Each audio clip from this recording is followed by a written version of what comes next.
Welcome to the Athena Wellness Podcast, the show that invites you to take a seat around the community fire and listen to stories that inspire.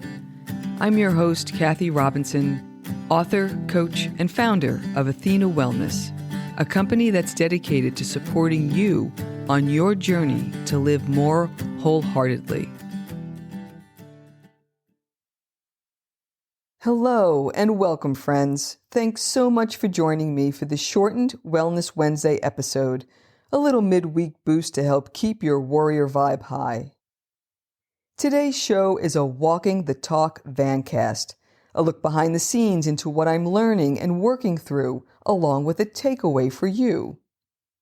These portable episodes are informal and casual, recorded on the go from wherever I happen to be at the time.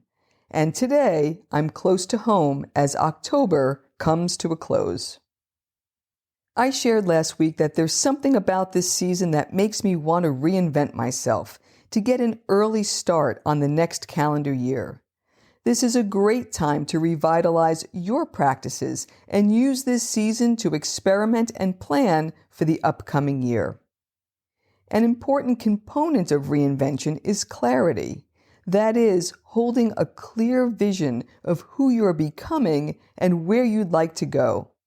And I've found that the most effective way to gain this clarity is by defining, exploring, and working toward your future self, a powerful technique for envisioning the version of yourself that you're striving to become. This is the last installment of a 4-part series to help you envision your future.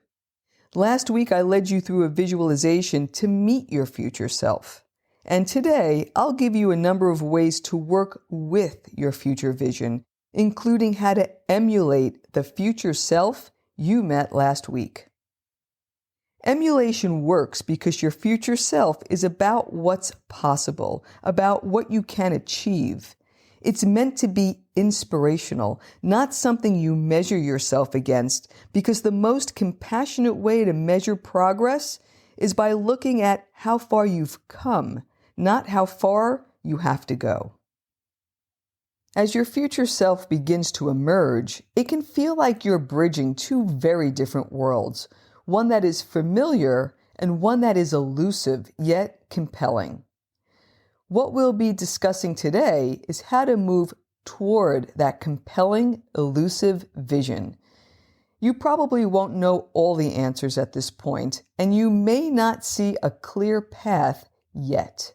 And that's part of the process. Right now, it's about taking initial steps. And it can seem counterintuitive. You may be thinking, I don't know how to get to this new place. And the good news is, you don't need to know how. You just need to pick a direction. And that's why having a clear vision of your future self and learning to incorporate her ways of being is so helpful. And now, your takeaway. Let's explore how to emulate your future self. Think back to the future self visualization you did in the last episode. Your future self holds valuable clues and can provide fun ways to bring that spirit into your life today. Consider finding ways to spend time or handle situations as she would, trying on your future persona a little at a time.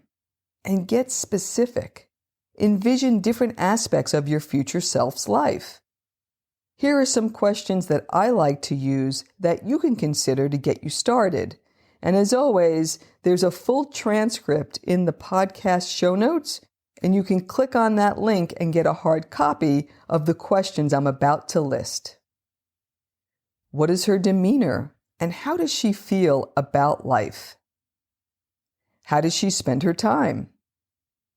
Where does she live, and what do her surroundings look like? What does she look like, and how does she dress? How does she carry herself through her days? What habits, routines, and practices does she have? How does she nurture her mind, body, and spirit? How does she express herself? How does she make decisions and handle difficult situations? How does she handle her finances? What are her relationships like? Who is in her circle of family and friends? What does she like to learn about to help her continue to grow? And what does she do for fun, exploration, and adventure?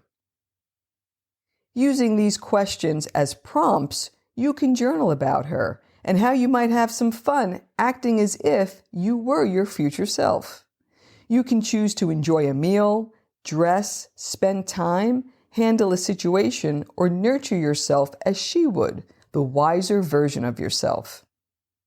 And as you do, take notice of how these small steps make you feel. If they make you feel heavy and uncomfortable, you may be on your current self track. If it feels free and exciting, that's a good indicator that you're in alignment with your future self. Overall, you're anticipating how the future version of yourself would show up in her daily life, so you can begin incorporating more of her essence into your life today. The more you make decisions in alignment with how you envision she's living, the more likely you'll create a future self mindset that focuses you on what truly matters most. It's a wonderful way to create a new identity for yourself. Author James Clear has said, in order to believe in a new identity, we have to prove it to ourselves. I love this quote. He believes, as I do, that creating a new identity is the key to building long-lasting habits because they change the belief that we have in ourselves. James calls this developing identity-based habits and has a simple formula to create them. 1. Decide the type of person that you want to be. And 2. Prove it to yourself with small wins. We already have the first one covered. That's all the work that we've done in this mini-series about your future self. Now it's about proving it to yourself with small wins. What's great about this two-prong approach is it allows you to build this new identity while attending to your current life responsibilities. And it's been my experience that over time, the new life overtakes the old one. This is because good habits build on each other, creating more confidence, and you get to a point where you can't help thinking of yourself in this new way. It becomes part of who you are. You can also use this two-prong approach as a journaling prompt. Set aside 5 or 10 minutes and do some exploring. Write down whatever comes to mind as you consider 1. Who do I want to be? And 2. How can I prove it to myself? You can then ask what advice your future self has for you, not only about these 2 questions, but also about midlife in general. Does she suggest a lifestyle change? Perhaps there's a midlife career transition or a new business on the horizon. How about healthier habits? More travel? More time with loved ones? New hobbies or interests? Most importantly, you can use the output from all of these exercises to determine one small step that you can take, and then take it. As we conclude this episode, I hope you found that emulating your future self is a useful tool to create the next chapter of your life. It can give you a clear vision of who you want to be and help you stay focused and motivated to make steady progress. Emulating your future self can also help you make better decisions by pausing to ask what your future self would do and then take action that's in alignment with her. Lastly, emulating your future self can help you create a more fulfilling life and experience an increase in meaning and happiness. Thank you so much for listening to this series. I hope that you found working with your future self to be a valuable resource in creating a midlife experience that's full of purpose, joy, and fulfillment. Thank you so much for joining me today. I know there are many ways you can spend your time. Thank you for choosing to spend it with me. Until our paths cross again, be kind to yourself and show your warrior spirit some love. If you know anyone who could benefit from today's episode, please pass it on. And many thanks for supporting the show by subscribing and leaving a review. It means a lot, and it helps others find their way to our circle. If you'd like to access the show notes, have a question you'd like addressed on a future episode, or would like a transcript of this episode, visit www.athenawellness.com/podcast. Until next time, be well.